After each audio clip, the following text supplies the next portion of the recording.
partido. Partido é um princípio, então tem que caminhar dentro desse princípio. Se não rolar, sai fora. E eu acho que uma das grandes reformas que tem que ter, eu acho que o mandato tem que ser do partido, não pode ser o mandato do indivíduo, porque aí vai diminuir a opção de sacanagem. Só para fechar. Ok. Agora temos 3 pessoas e aí eu acho que a gente encerra, né? Já tá. Agora vai falar o Peter e depois a Helga. Encerramos com a Sandra, tá bom, gente? Com a Bárbara. Ou com a Bárbara, desculpa. A Bárbara. Eu estou cansada. Preciso dormir. Não, eu Encerramos com a Bárbara. Eu queria só compartilhar assim, uma questão que me aflige muito e que eu acho que é tão óbvia que a gente meio que passa por ela, assim, e aí ela quase se transforma em tabu um pouco também. Eu acho que é a manipulação da mídia, né? Assim, o aspecto importante que isso tem e, enfim, eu acho que assim, esse diálogo que a gente está tendo é excelente. Eu só espero assim, que a gente consiga sempre promover mais diálogos como esse com mais gente, né? Assim, porque a grande dificuldade, eu acho que é essa luta por consciência política mesmo, né? Gerar no outro consciência política. Então, assim, também fico pensando que é sempre fácil dizer que o problema é o PT, mas na verdade o problema é a gente que não conversa de política o tempo inteiro, né? E conversa só entre grupos afins a nós, mas na verdade a gente tem que ampliar essa capacidade de diálogo e comunicação. E a gente tem um inimigo muito poderoso, né? Que são essas mídias totalmente corporativas e tal, e sinto vontade da gente falar sobre isso também um pouco. Bom, então acho que não é você. Bom, para ficar um pouquinho repetindo palavras, eu tenho a impressão de que a gente agora não está enfrentando os conservadores, mas os reacionários. Porque querem, assim, reagir a algo que, se a gente entende os governos do PT como ação, e a gente usa, assim, costuma dizer que o reacionário é mais de direita do que o conservador, vamos dizer, porque o conservador, de alguma forma, ele estaria ainda dentro, ele não abriria a mão das regras do jogo. Assim, se eu entendi bem, ou se eu consegui entender o processo entre essa primeira votação e aquilo que aconteceu depois no Senado, é que justamente as pessoas conservadoras se deram conta que a política era não conservadora, mas reacionária, aquilo que a gente está vivendo agora. Agora, a minha pergunta, porque estou longe, dá para botar fé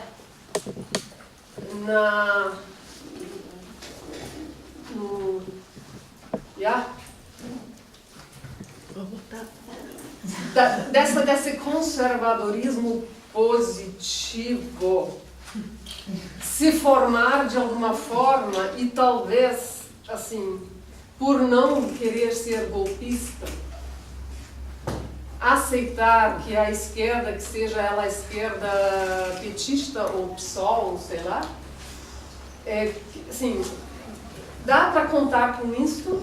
Isso é uma pergunta.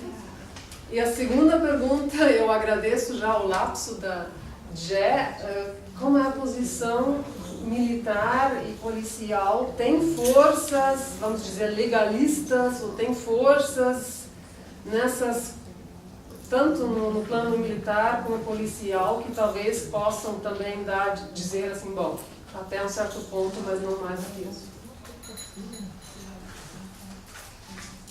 Então, eu queria só... Primeiro, para mim é super interessante, porque essa sala é uma sala de discussão o tempo inteiro, mas discussão através do teatro. A gente faz teatro fórum, então a gente discute política todo o tempo. Então essa é uma sala de discussão de política.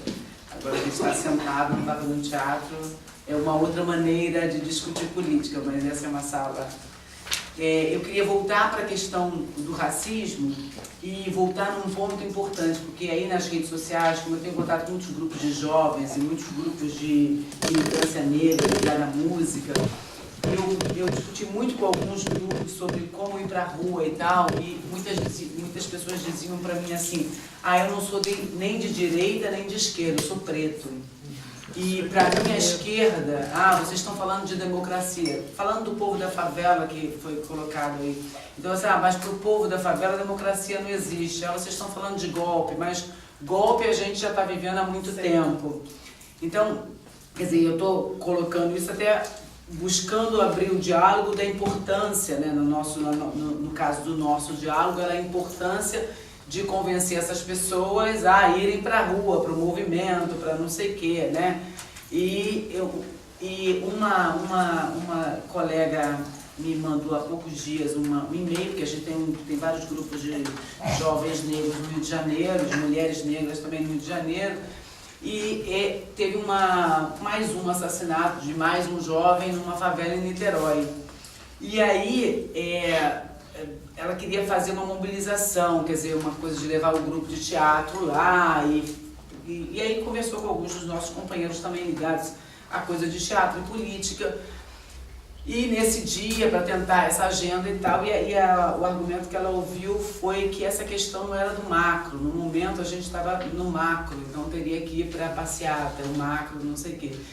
Então é uma realidade mesmo, assim, em grupos de esquerda, que às vezes há uma minimização, de um minimizar de alguns temas, como a questão do feminismo, direito da mulher, ou a questão do racismo. E a questão do racismo é muito grave, porque no Brasil é uma coisa que se você fala, as pessoas se ofendem, as pessoas não querem falar, mas no mundo inteiro, não é só no Brasil, né? Então a pessoa acha que ela está sendo acusada de racista.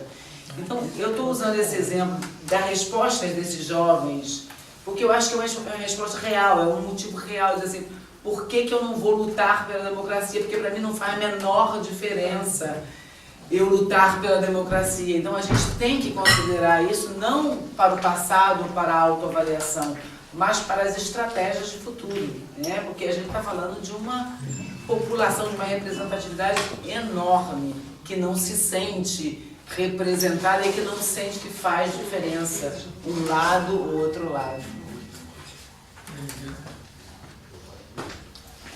Já fechou. Então, bem rápido agora, ó. Quero começar por isso que você não lembra, mas eu conheci você no álbum faz um século. É assim, eu acho que o exemplo que ela deu é ótimo, porque é real, é absolutamente real isso que te responderam. Ou seja, para uma grande parte da juventude negra e favelada, não tem democracia. E é real também que muitas vezes os governos, inclusive os governos populares, inclusive os governos do PT, viram as costas. Isso é tudo real. Exemplo, nós tivemos na Bahia um caso gravíssimo em que o nosso governador, ao invés de ir para cima da violência policial, ele, numa reunião com os oficiais, transmitida publicamente, tá certo? Fez uma parábola idiota em que, no fundo, ele se associava com o que tinha ocorrido. Então, é absolutamente real. A questão é como é que enfrenta isso, certo? E isso tem que ser enfrentado com muita dureza, do ponto de vista do debate, mas, ao mesmo tempo, convencer o cara lá da favela de que tem esquerda. Não tem outro jeito, é complexo, é difícil e tem que ser feito. A mesma coisa vale para o tema da homofobia, vale para o tema da misoginia, vale para todos os outros temas. A minha questão, que eu quero deixar muito claro aqui, é que eu não acredito que a gente vai conseguir construir uma sociedade em que essas questões sejam superadas se a gente não conseguir convencer a maioria. E para convencer a maioria, nós temos que ganhar o tal lá, trabalhador, que não tem consciência de classe, que é conservador, que às vezes é negro, mas não luta contra o racismo, que às vezes é mulher, mas não luta contra o machismo. Tem que ganhar essas pessoas. Esse é só o meu ponto. É não separar em dois mundos, entendeu? Que é do mesmo jeito que tem dirigente sindical e dirigente partidário, que diz que isso é uma outra questão, também tem um oposto. Tem a militante feminista, a militante da luta contra o racismo, a militante da luta LGBT, que acha que tem o seu mundo e tem o resto. E não junta, e não pode, porque não tem chance nenhuma da gente vencer essas batalhas separadas. Em relação à questão da mídia, concordo com o que você falou, acho que a imagem da Dilma, na minha opinião, está se recompondo. Estou falando agora de opinião pública. Está se recompondo, ela, do mesmo jeito que o João Goulart, tá certo? Em 64, saiu mal, mas entrou para a história como um herói. Vai acontecer a mesma coisa com ela. Eu acho que a imagem dela está se recompondo. Foi muito importante para isso o debate que a gente travou dentro do partido, do governo, na Frente Brasil Popular, para que ela não caísse na história de defender, tá certo, um acordo com antecipação das eleições ou o que fosse. Ou seja, ironicamente, foi fundamental dizer, isso aqui é um golpe. Nós ela sempre diz, eu não posso negociar o que não é meu. Ou seja, ela é presidente eleita pelo povo e acabou. Não tem negociação sobre isso. Então, acho que ela está recompondo. E eu pediria a vários aqui que tivessem o mesmo cuidado que tem quando a gente fala da imagem da Dilma, também entenderem que grande parte da imagem do PT veio sendo dinamitada desde 2005. O PT é melhor do que a imagem que ele tem. O que não quer dizer que ele seja, tá certo? Eu vejo isso, a gente vai para o debate, a imagem do PT é horrível. E as pessoas falam, mediamente, mas compram todo o discurso que é feito contra o PT. Todo! Falei, não dá para ter. Se a mídia mente, ela também mente um pouco sobre, tá certo? O PT comete muitos erros. Ela também não é tão horroroso. Terceira coisa, qual é a minha diferença em relação à tua fala? Para deixar bem claro assim.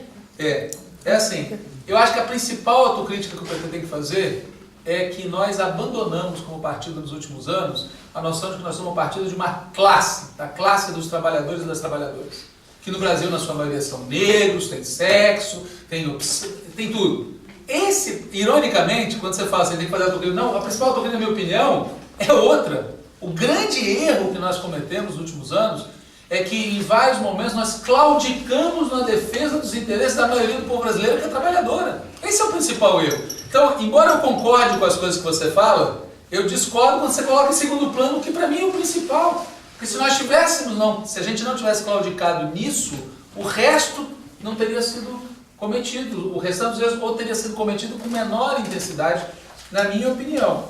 Isso está vinculado a esse tema que foi dito aqui do como é que organiza o povo, tá certo? Por exemplo, grande parte dessas manifestações que houve no Brasil, as pessoas olham daqui de fora e dizem, não, o militante foi lá individualmente, tem uma grande...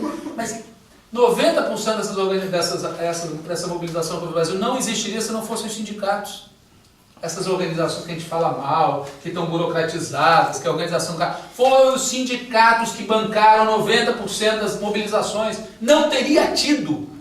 Não teria tido. Então, assim, nós temos que entender, até porque o próximo alvo é a CUT. Todos os sindicatos grandes estão sob investigação. Todos estão sendo vigiados pela polícia. Todos estão com escuta.